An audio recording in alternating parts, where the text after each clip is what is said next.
Wednesday edition here. This is our tinfoil hat day for what we're going to talk about. With me and Steven, we might have a few others join us here. We're down a little bit. There's some flu sweeping through Texas right now.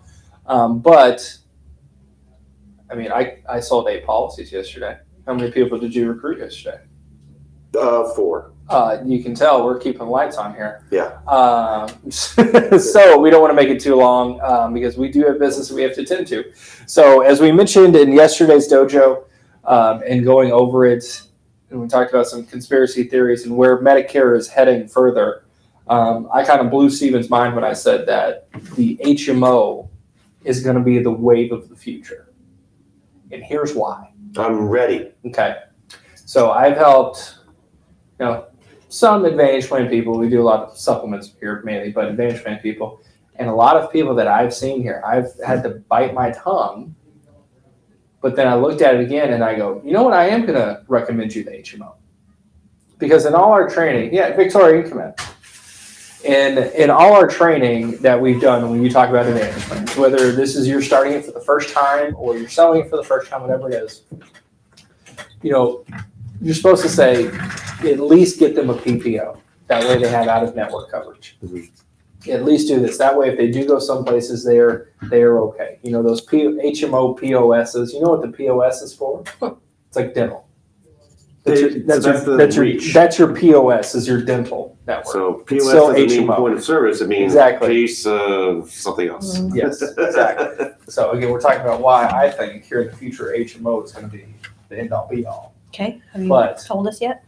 So this is what we're saying. I'm putting the ball in the tee right here. So here's here's the straight to it. Here's the 2 examples I've had over the past 2 weeks. Okay, I had a lady that was in a Humana PPO plan with a $50 gift back a month. Now you think $50? You're like, okay, that's pretty average. It's not the $120 one.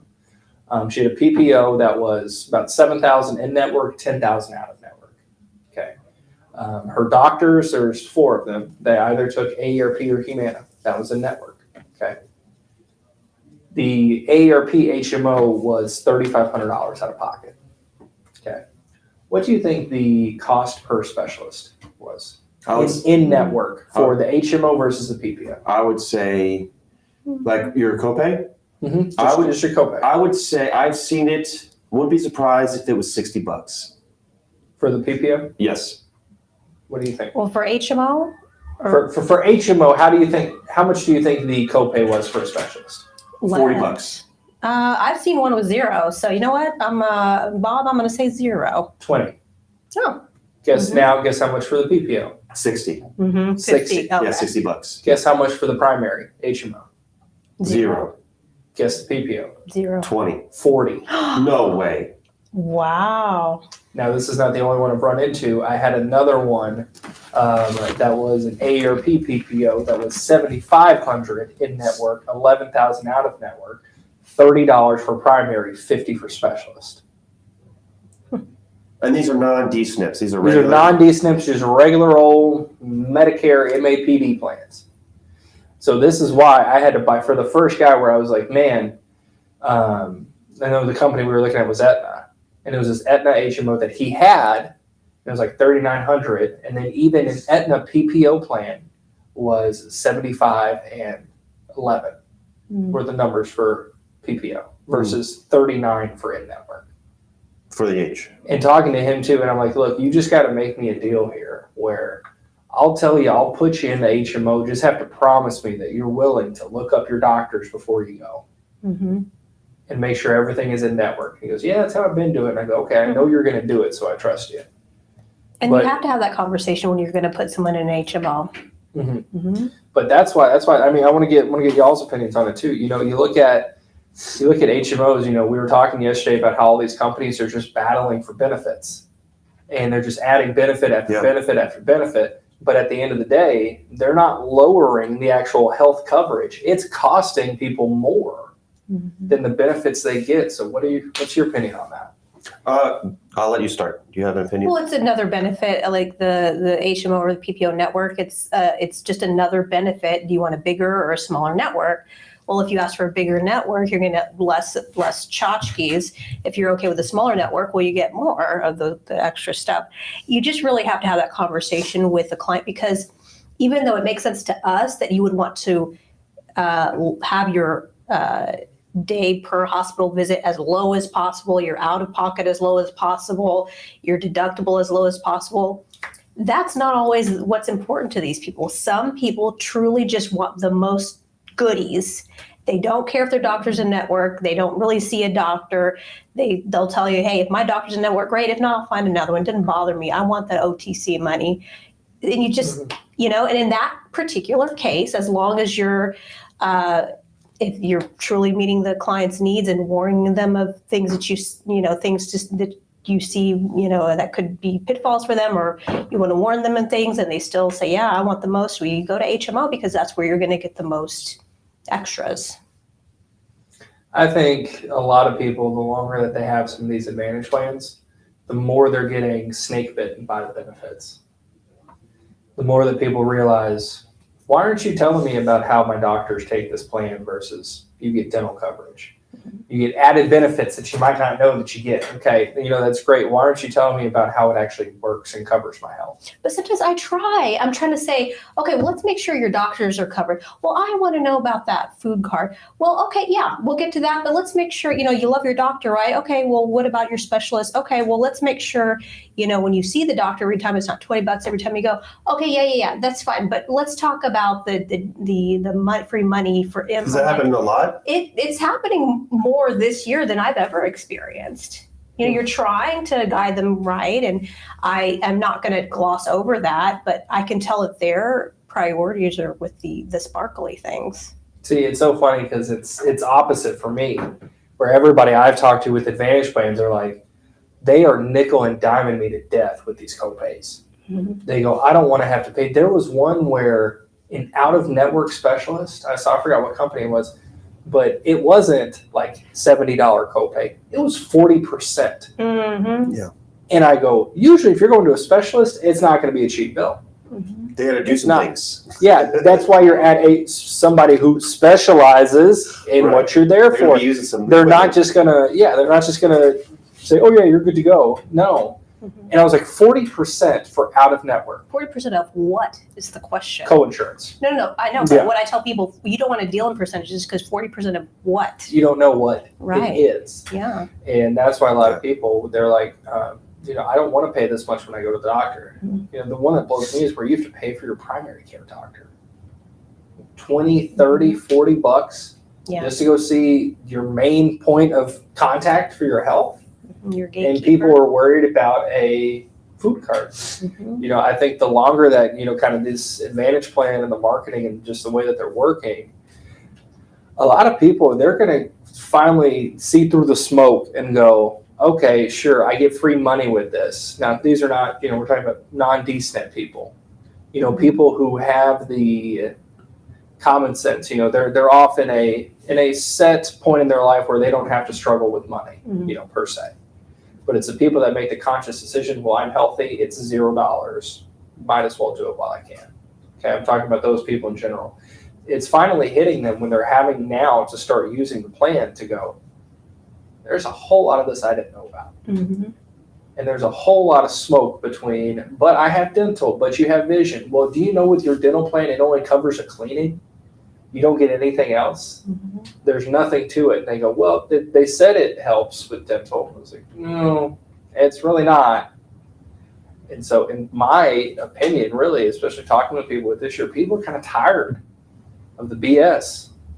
They're tired of the commercials. They're tired of being lied to marketing-wise. And they're finally starting to go, okay, I need to look at the numbers when I have to use this thing. Mm-hmm. You're forever going to have people that are money chasing, that want the freebies, that want everything like that. But I think those days are kind of slowly dwindling down, because if the Part B premium is $164, what's the maximum that you can give somebody give back? $164. What are we already at with some of these plans? $150. Mm-hmm. Some are the full amount.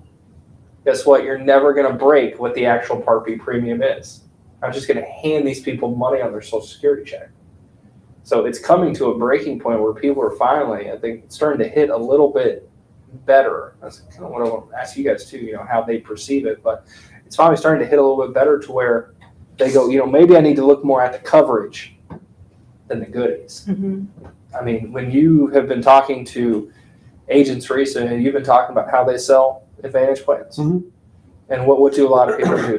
Do they look at the benefits, or do they look at the actual coverage from your experience and what you've been talking with? I mean, these are people that have been working at different agencies. Mm-hmm. So I'm assuming they've gotten the corporate go through of training and how to sell these Advantage plans. So I'm assuming they're just doing whatever it is to sell. Mm-hmm. If they want the goodies, they're going to offer the goodies. If they want the coverage, they're going to offer the coverage.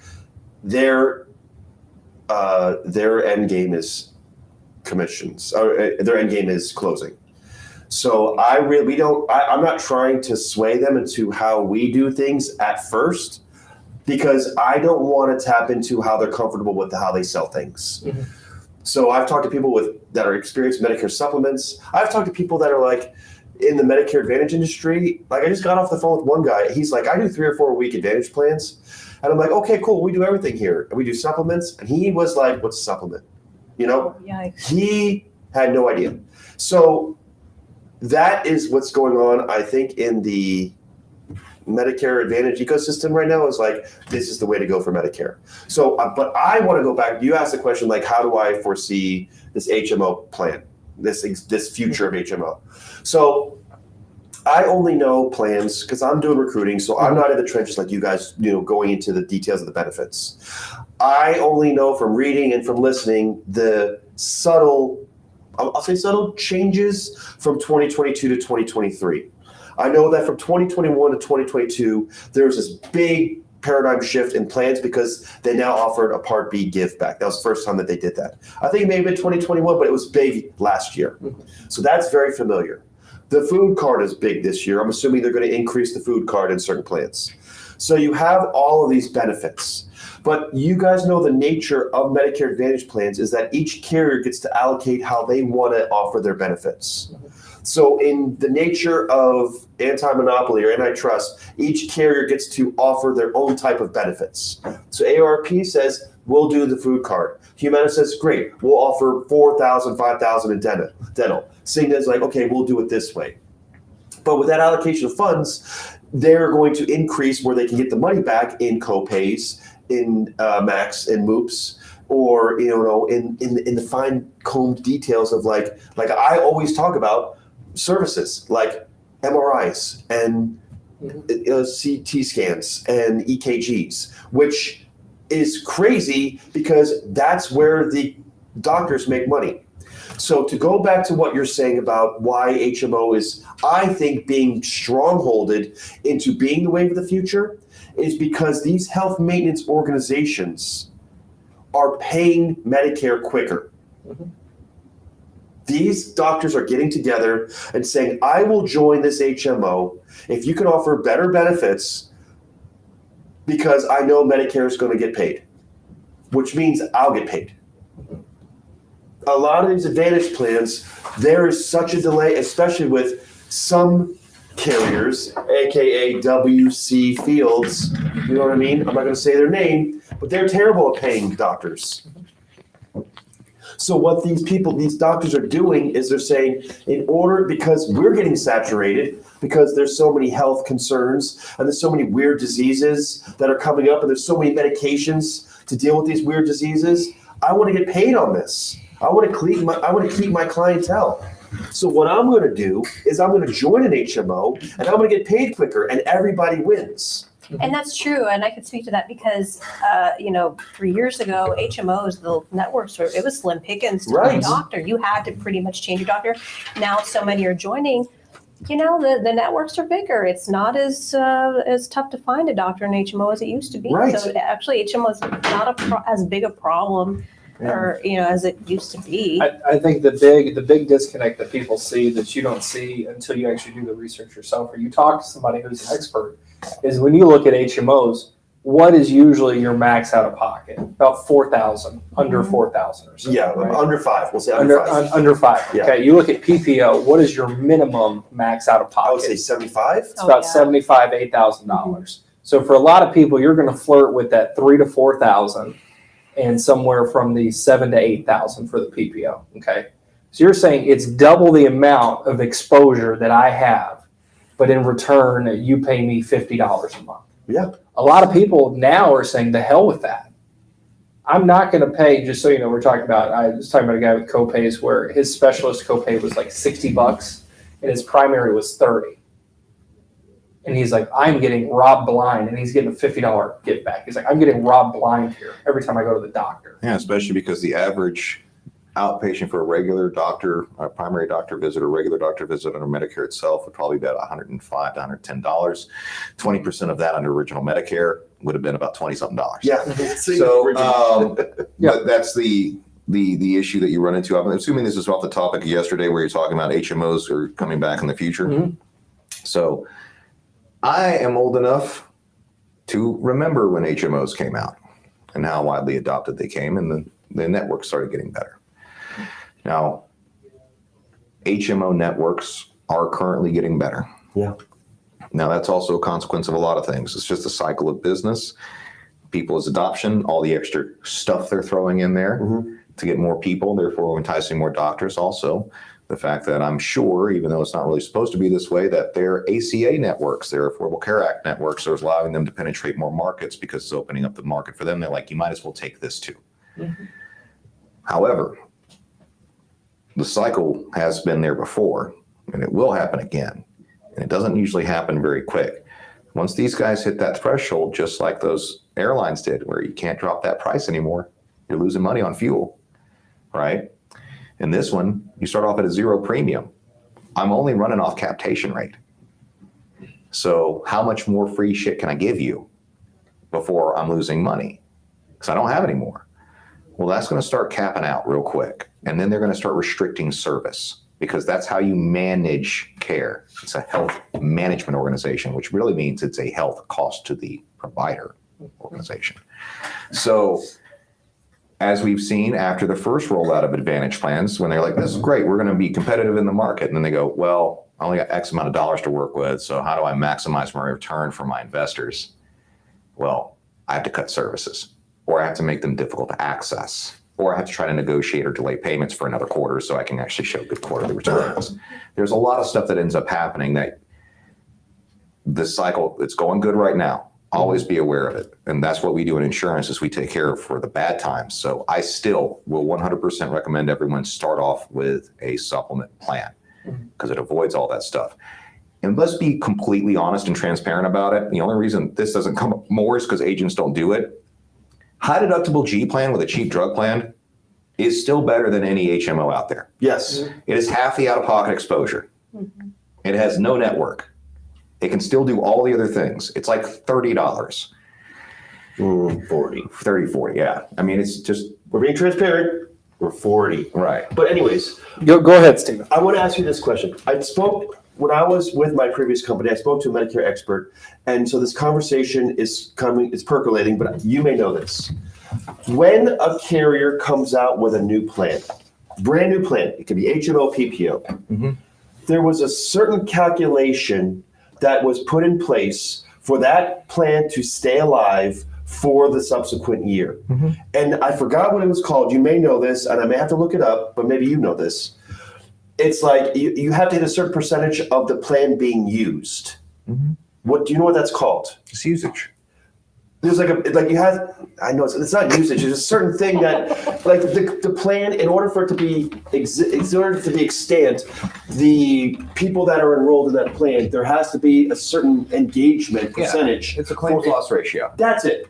A claims loss ratio. Thank you, Frank. Yes, God and dang. by the way, supplements have that as well. Yeah, claims loss ratio. All insurances have that, by the way.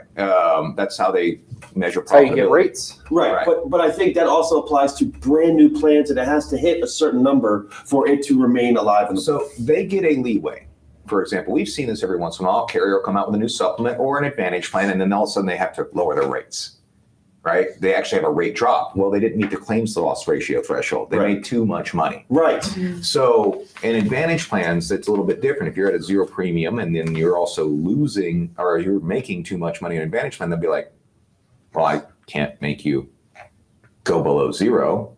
So then they have to re-engineer the whole plan, or they have to come up with a new one or something like that. So usually there's a year waiting period where they kind of go, what is it? And then they have to report it. And of course, the carriers drag their feet. Well, that's a little bit of money. Right. But yeah, they have to hit those certain metrics and thresholds. Now, the whole thing is that language is a absolute nightmare when you're talking about anything human, right? Because the devil's in the details, and we get a very complex language. So when they say it gives you everything that Medicare would have given you, no, it has to cover the same services that Medicare would have provided. It doesn't say to what level. And in fact, you end up paying more for a lot of those services. Yeah. That's a big issue. Also, since the claims are actually out of Medicare's hands, Medicare has certain waivers and exemptions for new treatments, test treatments, things of that nature. And Advantage plan might be like, no, So listen, Advantage plans are great for a large segment of the population. Correct. Right? I'm not going to poo-poo something that is essential, especially for a lot of our clients, people with poor health or people who are lower income. I'm not going to poo-poo that because it's really invaluable. Correct. They serve that niche. However, the mass majority of people, right, are better suited by some sort of original Medicare and a supplement. That's just it. What blows my mind to this day, since I've been in this industry, is that their whole career, our whole careers, every paycheck, there's that little FICO Medicare deduction. And when I retire, or when I go to my Medicare, I want to use what I paid for. Well, yeah, it is a quote unquote tax. Right. But really what it is front-loaded premium. It's front-loaded premium. So I could go wherever I want, whenever I want. Now, because you're an American citizen. Right. So when I turn 65, I'm probably going to see, a liver specialist because of my excessive alcohol intake. So I get checked on that. But I can go wherever I want. And it just blows my mind when you talk to these people where it's like, no, I want the goodies, or I want an HMO plan because it's going to be beneficial. It's like, I don't understand why you would want to put yourself in that predicament. Like the person, and I'm just going to use this example, and you can speak to this. My friend that called me yesterday that you enrolled, like she was tired of her Advantage plan because she was told, hey, we got to switch you to this new plan. There's a lot of new benefits and details. And we told her the only reason they're switching you is because they're getting paid on that switch. Yeah. And she's like, I want to have this service. And you're like, and thank you for taking care of her. But it was like, this is what you're going to get. And you could speak to it. I just want to say, like, I don't understand why people don't transition to that world and why these people have no idea what they're doing when they turn 65. Well, it's because they were relying on an agent who only knows about Advantage plans, because she only knew about Advantage plans because I asked her, how familiar are you with the difference between Advantage and original Medicare? Because that's really what it is. It's original Medicare versus Advantage, not Sup versus Advantage. And once I just explained to her the very black and white details of both, it sold itself. Yeah. Original Medicare and a supplement sold itself, and it was so clear to her.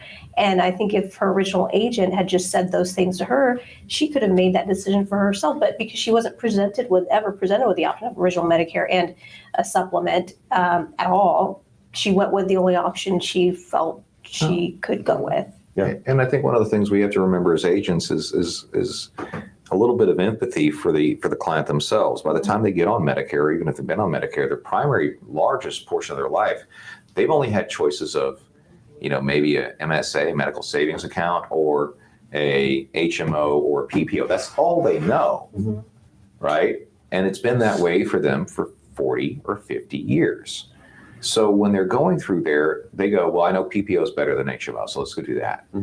They haven't been exposed to it. And then everyone goes, like, I talk to agents all the time. It's like, why don't they read the book? Well, when's the last time you downloaded an application or got a piece of software and read the entire end user license agreement? Yeah. That's why. Right. So that's only about 15 pages of jargon, 135 pages of jargon. We expect someone that's actually getting ready to retire to read that.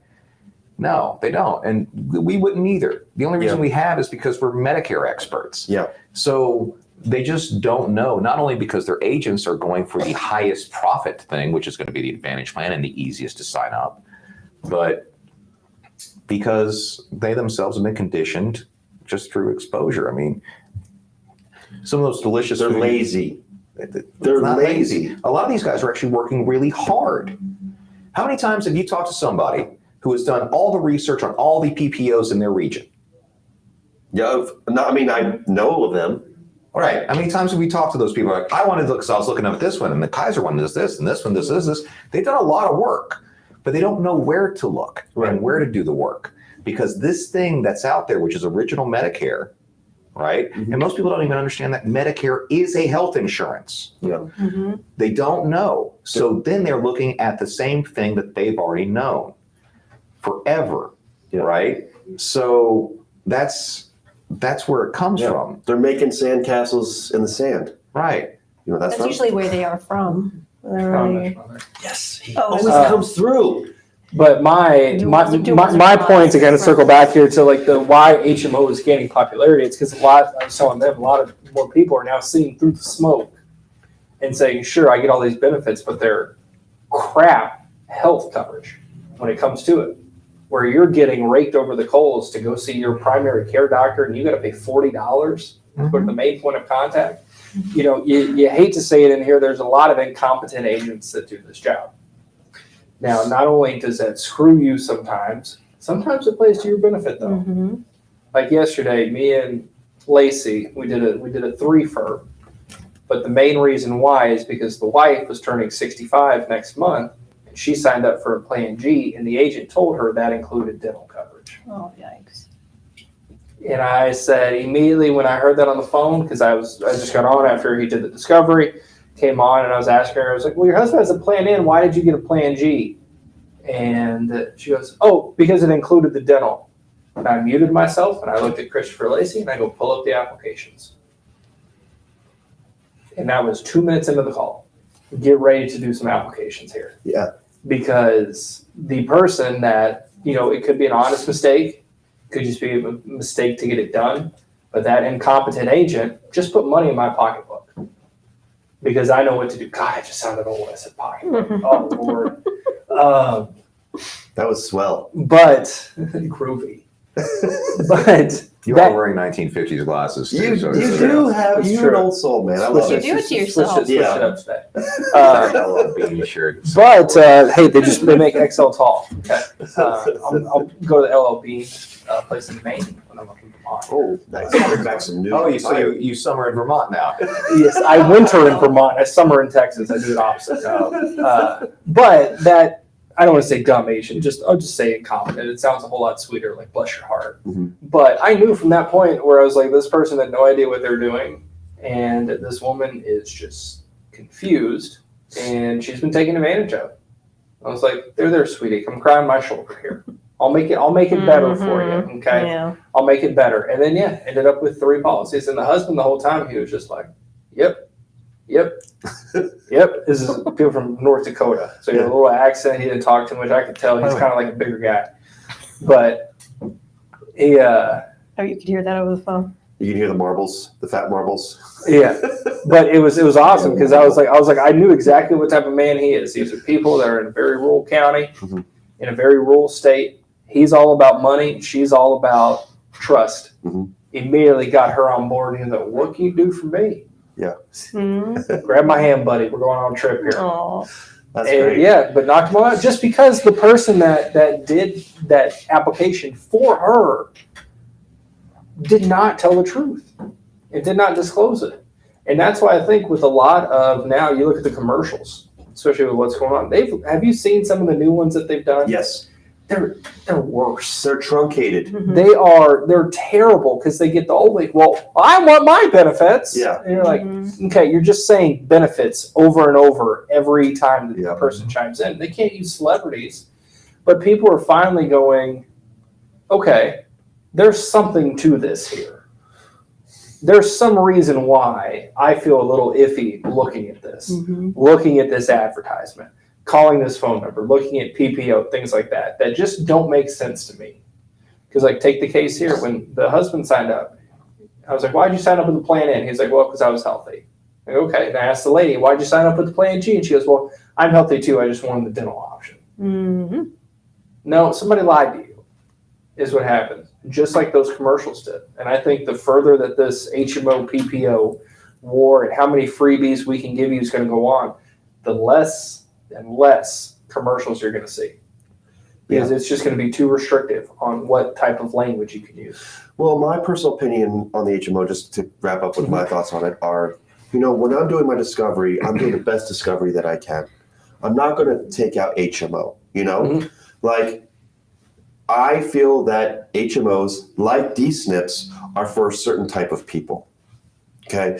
if they're worried about benefits or if they're worried about money, I'm going to get to that discovery and find out what their health is. And I'm just going to go a run through and be like, all right, the reason I'm recommending this HMO is for these specific reasons, just like I recommend a D-SNP for these specific reasons. So if I'm doing a cost analysis comparison with an HMO versus a PPO, if I'm looking at cost, I'm not looking at cost first. Like I'm not looking at cost for supplements. If you are ill, you're going to pay for a plan G for $200 a month because you have to go to a specialist once a month.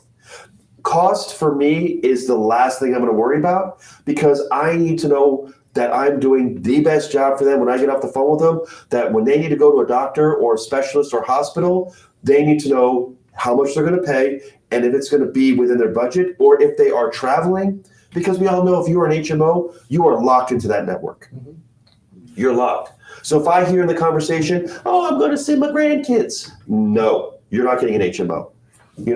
Any type of traveling out of that network. Now, yes, HMOs are starting to expand in their networks and, kudos to them, mm-hmm. but I don't care because I know that when you have a particular PPO, you have protection. Now, if I'm doing high deductible versus PPO, I'm definitely pitching the high deductible, but I'm not knocking out HMOs. I'm not trying to besmirch them, but what I am saying is that they fit a particular niche, and I will discover if the HMO is for them. If it's because of money or it's because of whatever reason, and they want to get that HMO because of goodies, I'm going to really push and say, do you really want this and limit yourself to this? You go see your grandkids, in another state. You have these doctors, you have these specialists that you don't really like. Do you want to try and look into other specialists and check it out? Because this is your life.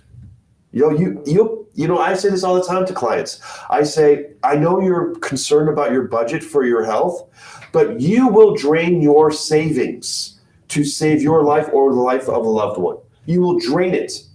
It does not matter if it's going to save a life.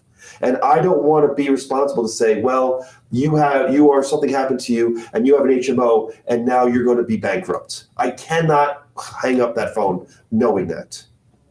You want to, on a lighter note here, sorry, instead of empty, no, it got dark really quick. I had one of my favorite type of sales this morning. And I think you'll laugh at this when we talk about discovery. This is just kind of going along the lines of like the HMO thing too. Guess the profession of the individual that I helped with their Medicare this morning was? Insurance? Health insurance agent. Oh my goodness. Okay, and she was she was like, I would like a New Era Plan G. Talk to her. And I go, okay, why? She goes, well, I have a Plan G with Blue Cross Blue Shield, and my family member has New Era, and they really like New Era. And I go, okay. Well, you don't know Jack. I was like, we'll see. We'll see if New Era really is the best thing for you. Mm-hmm. In some areas, it really is. I go, some of them, yeah. I was like, some of them, it's really the best thing for you. But we'll decide that here in a minute. Versus every other agent that would have went, okay, let me pull up New Era, let me pull up the health questions.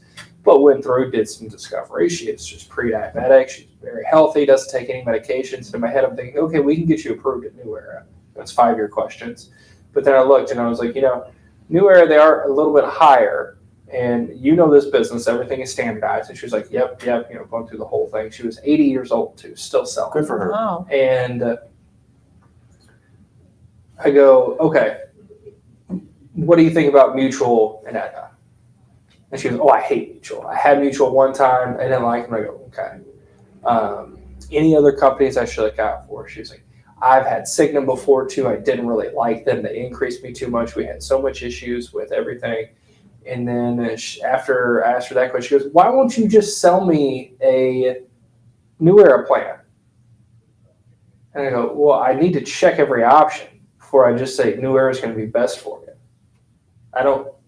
I have to go through a whole lot of things here before I say. We're going down the line here of who's better in price than New Era before we get to the. Before I say, and then she was like, well, is there a really big difference in price? And I was like, well, it's about $10 difference between some of the companies too, but there's household discounts you have to come into play with, certain underwriting questions, you still have to look at medications, go over certain things here. And I told her too, and I go, look, you know this business, I'm not going to fall for the trap. I'm not. It's always is a and trap. She goes, you're pretty good at this, aren't you? And I go, I like to think I am. Yeah. I like to think I am. But it's kind of, it goes along the same thing too, to where it's like when the people are calling in, they're like, I want benefits. I want food card. Give me food card. Right. Daddy want groceries. And they're like, Daddy can't pay if he goes to the doctor. So what are groceries going to do to help you? Right. So that's what we'll wrap up on there. That's kind of our little take. I think. Hey, by the way, quick question. Hmm? So she's an insurance agent. She knows about Medicare. She's on Medicare. Why aren't we contracting her? Because she didn't know that. Oh, we can man. train her. I mean, she's got to start. I mean, then she's going to rewrite my policy. Then I got to pay stuff back. I mean, like. We'll talk to her after 90 days. How about that? Actually, 366 days. Sounds She's good. all y'all. If she's alive. If you're watching, man, best of luck to you. She is 82. So I don't know if she's very technology savvy. We've been down this road before, I do believe. We have. But speaking of We did which. hire, what is it, an octogenarian, we could say? Was he there? Mentally, he was. Yeah. Yeah. That's it. Hey, Frank, we're never have you live that down, by the way. hey, licensed agent wants an opportunity. Willing to work 1099. Okay. I love giving you a hard time. By the way, you're going to give me one of the best agents I ever knew was John Hogan. Mhm. He was 86. Yeah. John That's Hogan fair. still has clients right now. I mean, Mhm. he passed a long time ago. Still has clients that call us every year to buy something. That's else. awesome. Now, do you take care of them? Because you. It's either myself or Becky, and now actually I've opened that up to all of you guys because you guys are at a proficiency where I feel comfortable making sure that John Hogan's and his book of business is taken care of. That's good. Because because his commissions and his renewals are paid to his survivors. Right. So we want to make sure that book of business is still healthy for them, and those clients deserve that service. Right. So for a while, it was only limited to our top agents looking at it because we could trust them. But since then, you guys have all been able to call, and they call in and talk to y'all. Good. But yeah, John Hogan was amazing, one of the greats. Mhm. So, and that's the kind of career we got. You can work into your 90s. Yeah.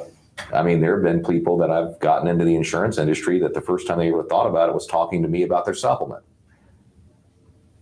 That's the best way to sell. Right. Yep. Hey, man, you're a believer. You bought it. Yeah. Might as well do it. But I'm guessing he worked as a career agent up until he passed, not worked back when it was chisel and stone, retired, came back in Y2K. John Hogan Post got Y2K into era. the business because he was working with us, as did a few of the other agents that we've had in the past.